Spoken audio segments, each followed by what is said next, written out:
তাই কত মানুষের জানাজা দেখলাম জীবনে, কত লাশ, কত কবর দাফন করলাম সবাই আমরা। এত লাশ, এত কবর, এত মানুষের মৃত্যু আমাদেরকে কিছুই মনে করাইলো না।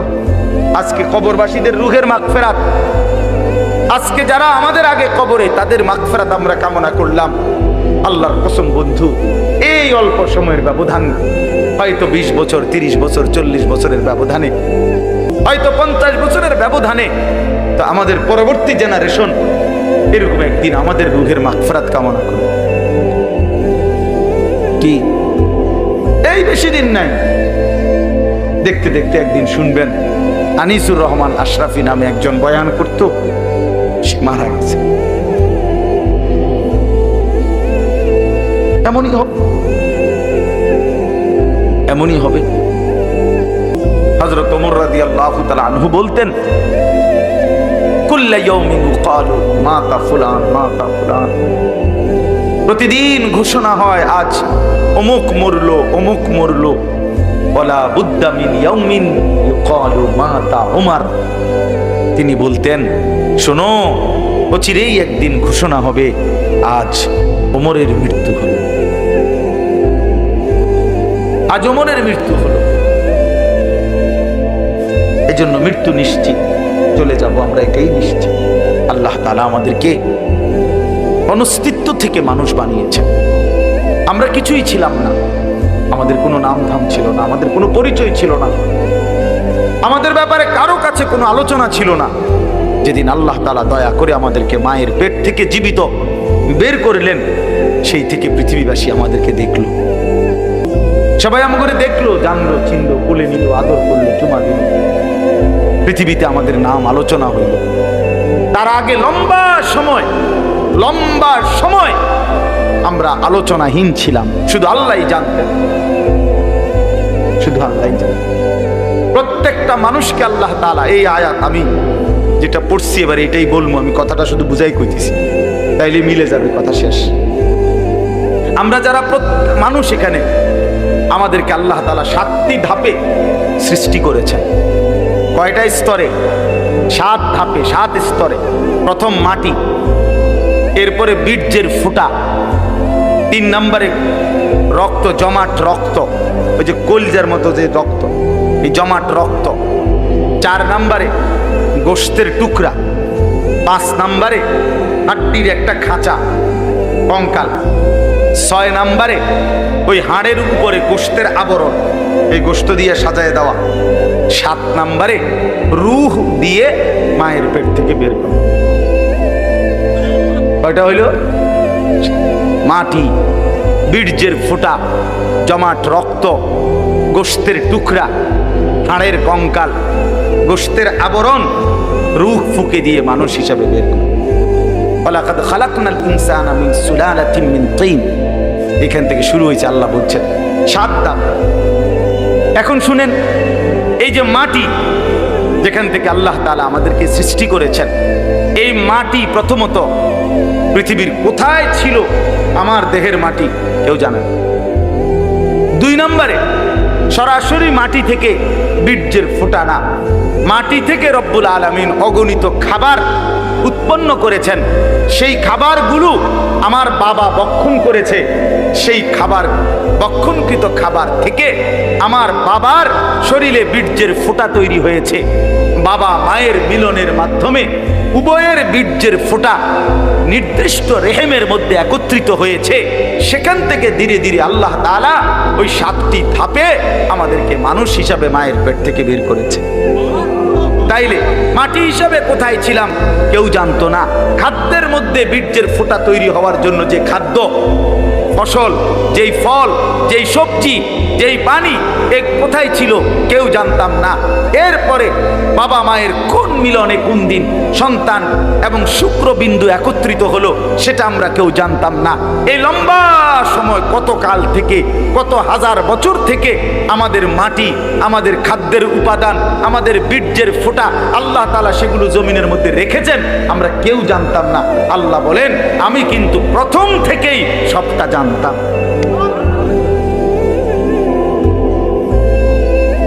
তোমার মাটির উপাদান কই ছিল, খাদ্যের উপাদান কই ছিল, বীর্যের উপাদান কই ছিল, কোন দিন তোমার বাবা হবে, কোন দিন তোমার মা হবে, কোন দিন তারা স্বামী স্ত্রী হবে, কোন দিনের মিলনে সন্তান আসবে, এই সব ফয়সালা আমি আল্লাহ আগের থেকেই নির্ধারণ করে রাখছি।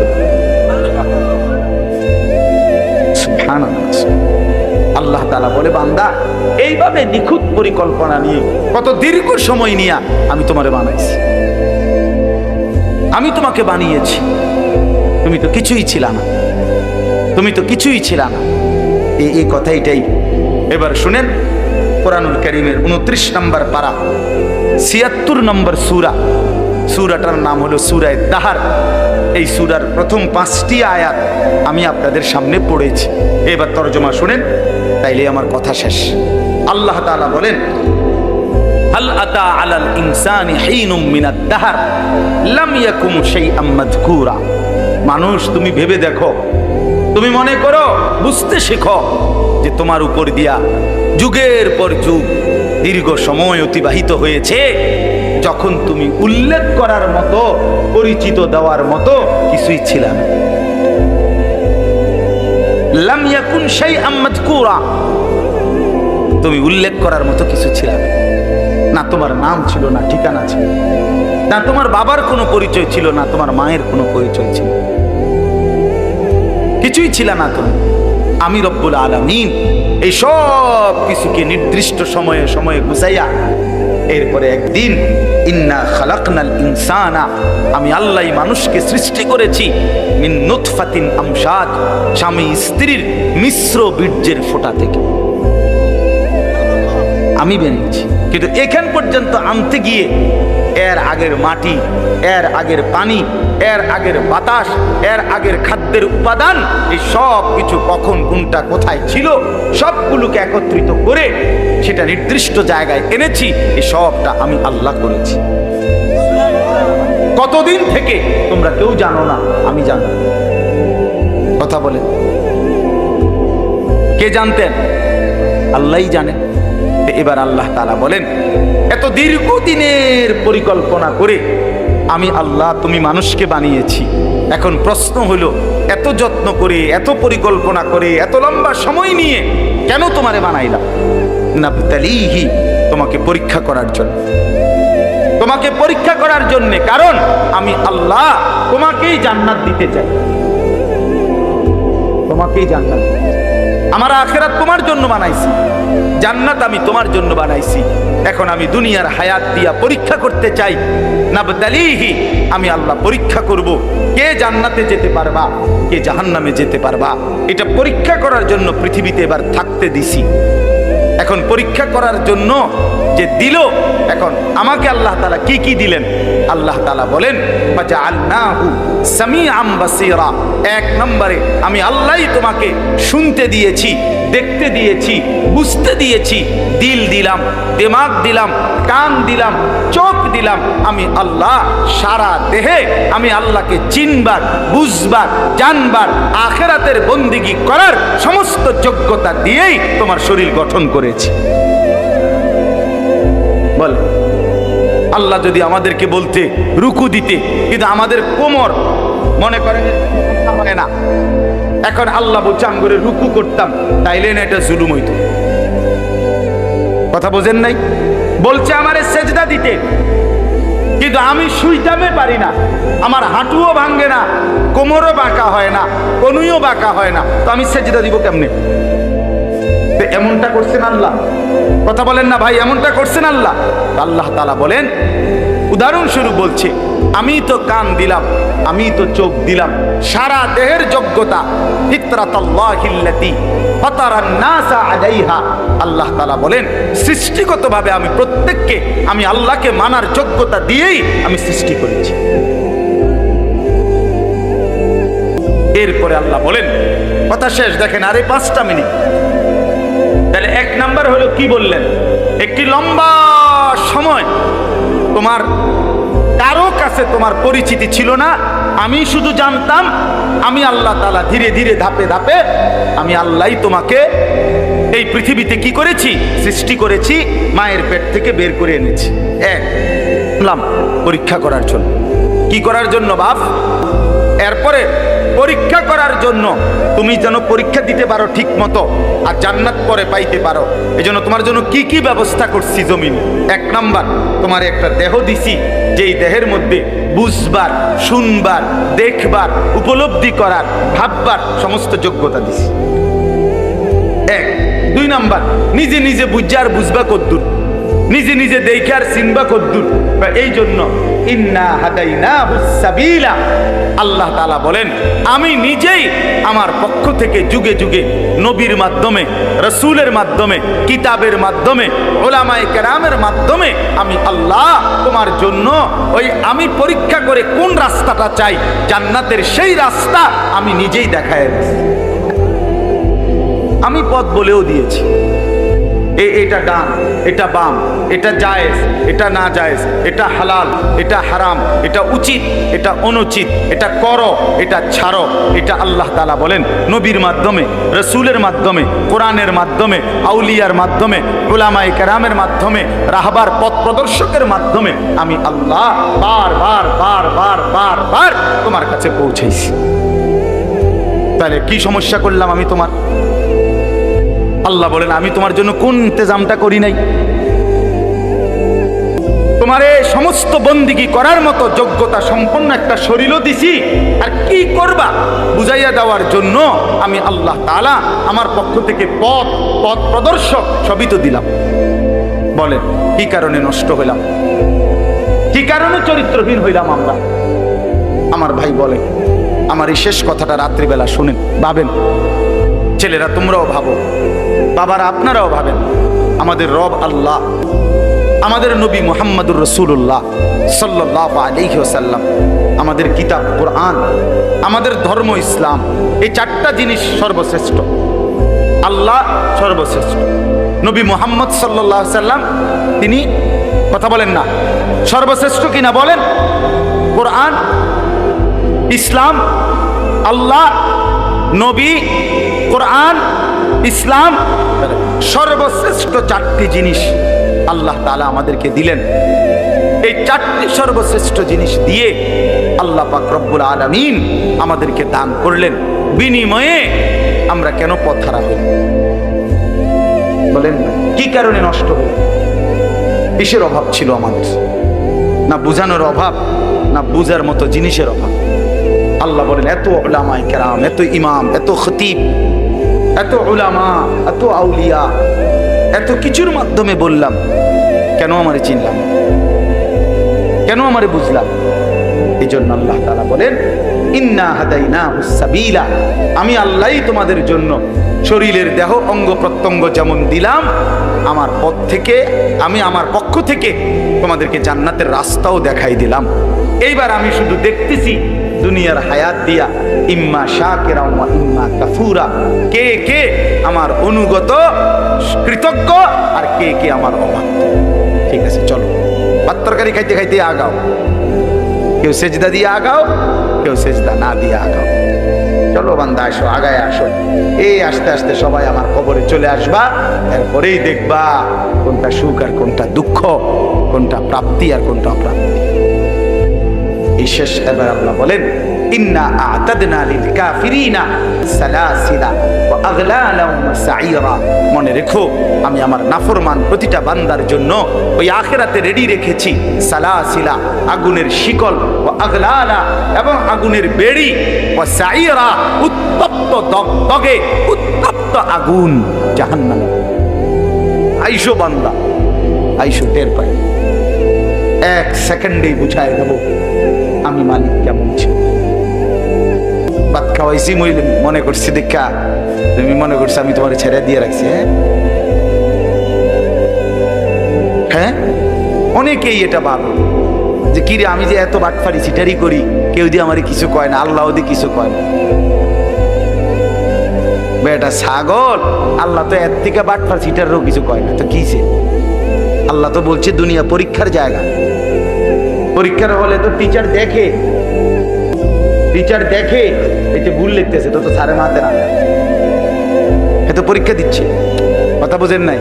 যা বলার তো আগে বলেই দিছে, যা শিখাবার আগে শিখাই দিছে। 4 মাস পড়াইয়া না পরীক্ষা লইতেছে এখন। ঠিক কিনা বলেন না কেন? তো মালিক তো বলে আমি চোখ নাক কান হাত পাও বুঝার জন্য সব তো দিছি, আবার বুঝাইবার জন্য নবী দিছি, রসুল দিছি, আউলামায়ে কেরাম দিছি, কিতাব দিছি, কোরআন সুন্নাহ দিছি। আর কি করতাম আমি? সর্বশেষ কথা হলো ইন্নাল আবরারা ইয়াশরাবুনা মিন কাসিন কানা মিজাজুহা কাফুরা। শুনেন, একদিকে আল্লাহ বললেন আমি বেঈমান নাফরমানের জন্য আগুনের শিকল, আগুনের বেড়ি এবং জাহান্নামের আগুন রেডি রেখেছি, আর নেককারদের জন্য আমার হুকুম যারা মানছে, আমার অনুগত যারা ছিল, ইন্নাল আবরারা, আল্লাহ বলে আমার পুণ্যবান নেককার বান্দাদের জন্য প্রথম পুরস্কার হলো জান্নাতে ঢুকলেই তাদেরকে কাফুর মিশ্রিত জান্নাতের শরাব আমি আল্লাহর পক্ষ থেকে পান করানো হবে। এ কথার অর্থ কি? এ কথার দুইটা অর্থ। একটা হলো জান্নাতের মধ্যে একটা স্পেশাল নহর আছে, আলাদা নদী, যেটার নাম হলো কাফুর। এই নদীর পানি মানে এইখানকার পানি সর্বোচ্চ সুগন্ধিময়। তো আল্লাহ তাআলা জান্নাতি বান্দা যতবারই পান করবে, স্বাভাবিক যত পানি জান্নাতের মধ্যে, এটার সাথে ওই কাফুর, ওই বিশেষ ঝর্ণার পানিও একটু একটু মিশাইয়া দিবে, আর পুরাটা পানি তখন জান্নাতি বান্দার জন্য সুগন্ধিময় হয়েছে। এই হলো এক। অথবা কাফুর বলতে দুনিয়ায় আমরা যেমন কাফুর বুঝি, ওই কর্পূর সাদা সাদা দানা, বুঝেন? একটু গন্ধওয়ালা, যে এক ধরনের, হ্যাঁ হ্যাঁ, কিসের গোটা কইছেন? এইটাই এই কাফুর বলে এটার। এরকম গন্ধ, যদিও এটা দুনিয়ার গন্ধটা ভিন্ন রকম, কিন্তু জান্নাতের গন্ধটা পানি পান করার উপযোগী। এরকম কাফুর মিশ্রিত পানি আল্লাহ তাআলা জান্নাতি বান্দাকে পান করাবে। এটা হলো শুরু। এরপরে আরো আছে জান্নাতের লম্বা বর্ণনা এই সূরাটার মধ্যে আছে। মজার কথা হলো এই সূরাটা যখন নাজিল হইছে, নবীজির সামনে তখন একজন হাবশী কালো চেহারার একজন সাহাবী ছিলেন, সহজ সরল সাহাবী।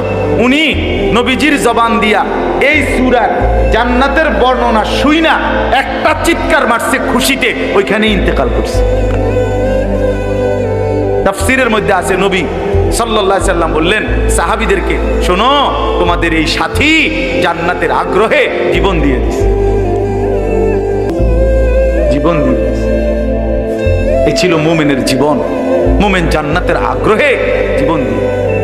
বদরের যুদ্ধের দিন নবীজি, আমরা কিতাবে পড়ছি, নবীজি সাল্লাল্লাহু আলাইহি সাল্লাম বদরের যুদ্ধ শুরু হইছে, সাহাবীদেরকে বললেন ডাক দিয়া, ওয়াসারিউ ইলা মাগফিরাতিম মির রাব্বিকুম ওয়া জান্নাতিন আরদুহাস সামাওয়াতু ওয়াল আরদ। এই আমার সাহাবীরা, আল্লাহর মাগফিরাত এবং জান্নাত গ্রহণ করার জন্য দৌড়াও, এগিয়ে আসো। এক সাহাবী ক্ষুধার্ত ছিলেন, ওনার হাতে 3টা বা 4টা খেজুর ছিল। ওই সাহাবী বলেন, ইয়া রাসূলুল্লাহ, আমি যদি এখন যুদ্ধের ময়দানে জীবন দেই তাহলে আমি কি জান্নাতে যেতে পারবো? আল্লাহর নবী সাল্লাল্লাহু আলাইহি সাল্লাম বলে, নিশ্চিত তুমি জান্নাতি হবা, খোদার কসম কিতাবে লিখছে। ওই সাহাবী বলে, তাইলে ইয়া রাসূলুল্লাহ, এই 3টা খেজুর খাইতে যেটুকু সময় দেরি হবে ওইটুকু তো আমার জান্নাতে যাইতে দেরি হয়ে যাবে। এই খেজুরগুলো অন্য কারো হাতে দিয়া তৎক্ষণাৎ যুদ্ধ করে শহীদ হয়ে গেছে। এতটা দেরিও সহ্য করতে চাই না যে খেজুর খাওয়ার টাইম, না না, এখনই চলে যাবে। এই জন্য বন্ধু, শেষ কথা, এই 5টা আয়াত পড়ছিলাম, এই আয়াতের মূল বক্তব্য হলো এটাই। আল্লাহ তাআলা বলেন, বান্দা, লম্বা সময় পরিকল্পনা করে আমি তোমারে বানাইছি, তোমারে পরীক্ষা করার জন্য বানাইছি। পরীক্ষায় উত্তীর্ণ হওয়ার জন্য শরীরের অঙ্গ প্রত্যঙ্গে আমাকে মানার যোগ্যতা দিয়েছি, আর বুঝাইবার জন্য নবী রসুল আউলিয়া ওলামা দিয়েছি, কিতাব দিয়েছি, সব কিছু সুন্দর করে সাজিয়ে দিয়েছি। চেয়েছিলাম তুমি পরীক্ষায় উত্তীর্ণ হইয়া জান্নাতি হইবা, কাজে তুমি কদর করলে জান্নাতি হবা, আর যদি নাফরমানি করো তো নিশ্চিত জাহান্নামের জন্য প্রস্তুতি। খালাস, আমাদেরও কথায় দূর। ছেলেরা বাবারা আমার জন্য, আপনাদের জন্য, ছেলেরা তোমাদের জন্য, এই বললাম একই কথা। গ্রহণ করলে আলহামদুলিল্লাহ, না করলে নিজের বরবাদি নিজে টানলেন, কোনো অসুবিধা। কেউ কারোর জন্য, মনে রাখেন এই শেষ কথা, কেউ কারোর জন্য থামে না বন্ধু। সামনের অ্যাক্সিডেন্ট, সিএনজি অ্যাক্সিডেন্ট করলে পিছনের সিএনজি থামে না, ছাড়ি দিয়ে জায়গা। স্বার্থপর এই দুনিয়া, খোদার কসম কারোর জন্য থামে না, বড় স্বার্থপর। আগের গাড়ির 3 জন প্যাসেঞ্জারও যদি রক্তে ভাইসা যায়, মইরাও যায়, পিছনে জ্যাম বাজলে এরা শুনতেছে যে সামনের গাড়ি অ্যাক্সিডেন্ট করে 2জন লোক মরে গেছে, এরা এরপরও চিল্লায় যে পুলিশ কই, রাস্তা ক্লিয়ার করে নাকা, মরলে মরছে, না মরলে সরাও। কারো হাতে সময় নাই, স্বার্থপর এই দুনিয়া, কারোর জন্য থামে না রে বাপ। হ্যাঁ, যেদিন বাপের জানাজা পড়ে, যেদিন বাপের লাশ কবরে দাফন করে, সেদিনও বংশধর সন্তান ছেলে মেয়ে ঘন্টাখানিক 2-4 ঘন্টা কাইন্দা কাইটটা হইল, রাতের বেলা ঠিকই ভাত খায়। হ্যাঁ, তাই না? পাশের ঘর থেকে খানা আনে, আবার ওরা ঠিকই খায়। স্বার্থপর দুনিয়া যে থামে না রে ভাই, থামে না দুনিয়া। ওই জন্য আমাদের কারোর জন্য থামবে না। তুমি আমি মরে গেলে শেষ। আবারও বলছি এই কথা, আমি মরে গেলে এরপরে পৃথিবী যত আধুনিকে হোক না কেন, আমার কি কথা বুঝছেননি? আমি মরার পরে যদি সবার ঘর স্বর্ণের বাড়ি হয়ে যায়, তো আমার লাভ হইল কি? আমার মৃত্যুর পরে যদি সব মানুষ আধুনিক হইয়া সাঁদের দেশেও জায়গা, আমার ফায়দা কি? আমি তো নাই, আমি তো মরে গেলাম। যে কবরে চলে গেল সে কি আর ফিরে আসবে? আল্লাহ আমাদেরকে বুঝতাম। এই জন্য ছেলেরা, রাত গভীরে বন্ধু চলো নিয়ত করি 5 ওয়াক্ত নামাজ পড়বো ইনশাআল্লাহ। ভাইয়া নষ্ট হইও না, নষ্ট হইও না, চরিত্রহীন হইও না বাপ। আমার একটা শেষ অনুরোধ, তোমরা ছেলেরা যারা, তোমাদের কাছে আমার শেষ আবদার, তোমরা সবাই জানো ভাই, ওই যে গাজা, ফিলিস্তিন, লেবানন, বিশেষ করে গাজায় মুসলমান মা বোন, এতিম বাচ্চা, মুসলমানের রক্তে আল্লাহর জমিনটা ভাইসা গেছে। প্রতিদিন মুসলমানের রক্তে জমিন ভাসতেছে। এত মুসলমানের রক্ত, এত খুন, এত শাহাদাত, মুসলমানের এই দুর্দিনে এত বড় পাষাণ কেমনে হইলা যে সারা দিন রাত উলঙ্গ ছবি দেখো, নাচ গান দেখো? এত রক্ত, এত লাশ, কিছুই তোমারে ভাবায় না? এটা কি কোনো ফয়সালা হইছে যে চিরদিন ফিলিস্তিনের মুসলমানই শুধু মার খাবে, রোহিঙ্গার মুসলমানই শুধু রক্ত ঝরাবে, কাশ্মীরের মুসলমানই শুধু রক্ত ঝরাবে? এমনটা কখনো আমাদের উপরে আসবে না, হবে না, এমন নিশ্চয়তা আমাদের কাছে আছে তো? হ্যাঁ কি বন্ধু, কি হিসাবে, কোন অর্থে, কি বুঝ কইরা আমরা এই পরিমাণ নাফরমানি করছি? ঘরকে ঘর, ছেলে পেলে নামাজ পড়ে না, ফজরের নামাজে 4 জন 5 জন 10 জন মুসল্লি নাই। এমন হলো কেন? আমরা এভাবে আল্লাহকে ভুলে গেলে আল্লাহর পাকের রহমত বরকত আসলো কিভাবে? আমাদের নবীর তরিকা আমাদের কাছে মনে থাকে না, আমরা টয়লেট পেপার ব্যবহার করতে মন চায় না, বিলাকুলু পানি ব্যবহার করি না ছেলেরা। তো ভাইয়া, তোমার কাছে যদি ইসলাম পছন্দ না হয়, ইসলাম তাহলে পালন করবে কি? রাসূলুল্লাহ সাল্লাল্লাহু আলাইহি ওয়াসাল্লামের 23 বছরের মেহনত তাহলে কার জন্য? এই কোরআন তাইলে কার জন্য বাপ? কার জন্য? ইনসাফের সাথে বলো ভাইয়া।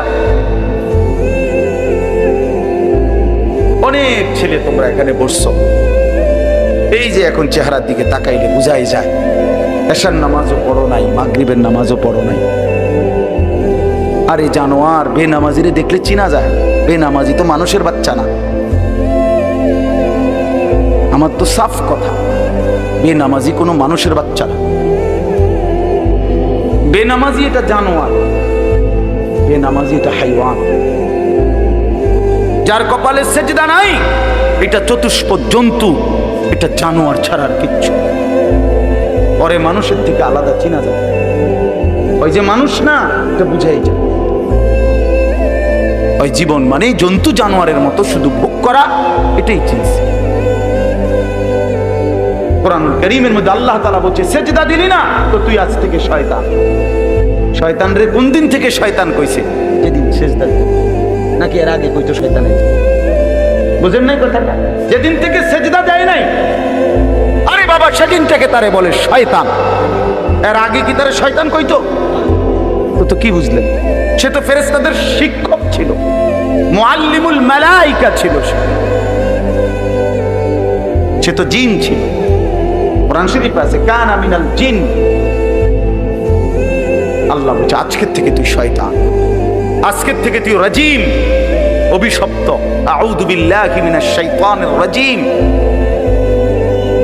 আজকের থেকে আল্লাহ কোরআনে আছে স্পষ্ট, ইবলিসকে বলছে ওয়া ইন্না আলাইকা লানাতা ইলা ইয়াউমিদ্দিন। বেঈমান সেজদা দিলি না তো মনে রাখিস কিয়ামত দিবস পর্যন্ত তোর উপরে আমি আল্লাহর লানত, তোর উপরে খোদার গজব। তোমরা যারা সেজদা দাও না তোমাদের উপরে আল্লাহর লানত, লানত, খোদার লানত। বেটা তোর উপরে খোদার গজব পড়ছে দেখে তোরে মালিকের সেজদা দিতে দেয় না, ভাত খাওয়ায়। ভাত তো আল্লাহ জন্তু জানোয়ারও খাওয়ায়। কুলু ওয়া তামাত্তাউ কালিলান ইন্নাকুম মুজরিমুন।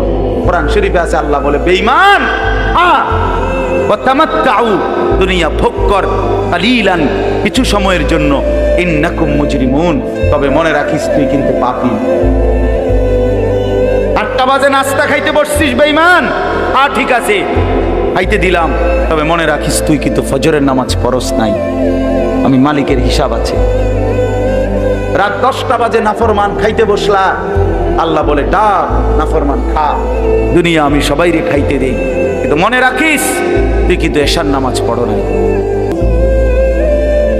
ঘর করছো, বিল্ডিং করছো, ফার্নিচার বানাইছো, ঠিক আছে ঘুমাও, থাকতে দিলাম, মনে রাখো বেঈমান আমি জানি এগুলো সুদের টাকা, কিস্তির টাকা, এগুলা ওজনে কম দিয়া সিটারি কইরা বাটপারি কইরা হারাম রোজগার করা টাকা।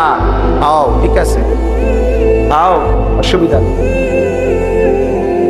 ওয়াদারনি ওয়াল মুকাদ্দিবিনা উলিন নি'মাতি ওয়া মাহিলহুম কালিলা। রব্বুল আলামিন বলে পৃথিবীবাসী সমস্ত মিথ্যাবাদী নাফরমান বেঈমানকে কিছুটা সময়ের জন্য দুনিয়া ভোগ করবার সুযোগ দাও। ইন্না লাদাইনা আনকালাও ওয়া জাহিমা। আল্লাহ বলে কিন্তু আমি রব্বুল আলামিন এই নাফরমান বেঈমানদের জন্য জাহান্নামের আগুনের শিকল আর জাহান্নামের আগুন রেডি করে রেখেছি। আইসো কবরে, আইসো বান্দা, প্রথম রাতেই আমি দেখাবো আমি মাওলার শাস্তি কতটা ভয়ানক। ওয়া আন্না আযাবি হুয়াল আযাবুল আলীম। আল্লাহ বলে মনে রাখো বান্দা আমার আযাব কিন্তু বড় ভয়ানক। ইন্না বাতশা রাব্বিকা লাশাদীদ। আল্লাহ বলেন আমার ধরা কিন্তু বড় শক্ত ধরা, বড় শক্ত। এই জন্য আমরা যেন আল্লাহকে ভুলে না যাই। কেন নামাজ পড়বেন না? কেন সেজদা দিবেন না? আল্লাহকে বাদ দিবেন কেন? আল্লাহকে বাদ দিলে থাকেটা কি? যে মুসলমান মালিক চিনে না তার আর মুসলমান রইল কি? যে মুমিন তার ঈমান চিনে না, মুনিব চিনে না, সে মুসলমান কিসে না? ওয়ালা তামুতুন্না ইল্লা ওয়া আনতুম মুসলিমুন। আল্লাহ বলছে পূর্ণ মুসলমান না হয়ে কবরে আইসো না বান্দা, কষ্ট পাইবে, কষ্ট পাইবে। আউলা লাকা ফাআউলা সুম্মা আউলা লাকা ফাআউলা। আল্লাহ বলছে নাফরমান 4 বার বলতেছি তোমারে, তোমার জন্য আযাব আছে, আযাব আছে, আযাব আছে, আযাব আছে। তাফসীরের মধ্যে লিখছে একবার জান কবজের সময়, একবার কবরে, একবার হাসরের মাঠে, একবার জাহান্নাম। 4 বার তুমি কষ্ট পাইবে। কোরআন শরীফে আছে প্রত্যেক নাফরমান পাপী, বিশেষ করে বেনামাজি, এই ছেলের আল্লাহর দোহাই তোমাদের হাতে ধরে বলি ভাইয়া, কোরআন শরীফে আছে আল্লাহ বলছে যারা নামাজ পড়ে না, মালাকুল মউত আজরাইল খোদার কসম জান কবজের সময় কলিজা থেকে রুহটা টান দিয়া ছিঁড়া ফেলবে, টান দিয়ে ছিঁড়া ফেলবে। কাল্লা ইযা বালাগাতিত তারাকি। কণ্ঠনালীর কাছে চলে আসবে তখন রুহুটা, কণ্ঠনালীর থেকে আর বের হতে চাইবে না, গলায় যেমন আটকাইয়া যায়, আটকাইয়া যাবে রুহু বেঈমানের, নাফরমানের। তো ফেরেশতা আল্লাহর নবী বলেন, মালাকুল মউত আজরাইল টাইনা হেসরাইয়া ছিঁড়া ছিন্ন ভিন্ন করে রুহুটা টেনে বের করলো। কেন এমন করলো? এমন নির্মম মৃত্যু হলো কেন? এমন ভয়ানক মর্মান্তিক মৃত্যু কেন হলো?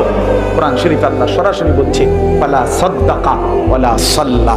কারণ হলো সে আমি আল্লাহকে বিশ্বাস করে নাই, ওয়ালা সাল্লা, এবং কি করে নাই? এবং কি করে নাই? সরাসরি আল্লাহ বলছে, তোর কলজা ছিড়ালাম, একদম টাইনা ছিঁড়া ফেলবো তোর। সালাক মনে করছে না, মাতবর মাতবর আর দুগা খাইয়া টোটো টোটো করে ঘরো মনে করো মাতবর। হ্যাঁ, তাফালিং করো, কেউ তোমারে কিছু বলে না। ছাগল তোমারে কেউ দেখতে পারে না, দেখে না কিছু বলে না। আমারে তো ছোটবেলার থেকেই আমার মা, আমার বাবা, আমার ভাই, আমার আত্মীয় স্বজন আমার আগলাইয়া রাখছে, নজরে নজরে রাখছে। তোমারে কেউ দেখতে পারে না, তোমার উপরে যে খোদার গজব, এই জন্য তোমার মা ডাকে না, বাপে ডাকে না, গ্রামের কেউ ডাকে না। এটা তো দুর্ভাগ্য বেটা, যে কিরে আমি একটা মানুষ, আমার কেউ কদ্দুর কিছু বাধা দেয় না। আমি দিন রাত অশ্লীল ছবি দেখতেছি, নর্তকী দেখতেছি, জিনা ব্যভিচারের দৃশ্য দেখতেছি, এক ওয়াক্ত নামাজ পড়ে না, সেজদা দেয় না, চরিত্রের খবর নাই, চেহারার খবর নাই, চুলের সাথে, চেহারার সাথে, পোশাকের সাথে, কিচ্ছুর সাথে মুসলমানের কোনো নমুনা নাই। অথচ তারে কেউ বলে না, তারে ফিরাইবার চেষ্টা করে না। কারণটা কি? তার উপরে যে খোদার গজব পড়ছে। হ্যাঁ বেটা, তোর উপরে যে আল্লাহর লানত পড়ছে। মালিকের নজর থেকে যে সরে যায়, মাখলুকের নজর থেকে সে সরে যায়। যারে মালিক পছন্দ করে না, তারে আল্লাহর বান্দারা পছন্দ করবে কেন ভাইয়া? ভেবে দেখেন। আমার মনে আছে, আমি প্রায় বলি, আমার ছোটবেলায় ছাত্র জীবনে আমি একদিনে তিনবার চুল কাটাইছি। আমার বড় ভাই আমার 3 বার সেলুনে পাঠাইছে। কেন? এই ডিজাইনের চুল তো আমাদের সময় ছিলই না, শুধু সামনে পিছনের চুল একটু 19-20 হয়েছে। বুঝছে না, হয়েছে না, সমান হয়েছে না, আবার যাও, আবার যাও, আবার যাও। জীবনে আমি একবার শুধু একটা এমব্রয়ডারি পাঞ্জাবি এরকম নকশাওয়ালা একবার গায়ে দিছিলাম জীবনে, একটা পাঞ্জাবি। বড় ভাই ধইরা টাইম না সিরা টুকরা টুকরা করে ফেলাই দিছে।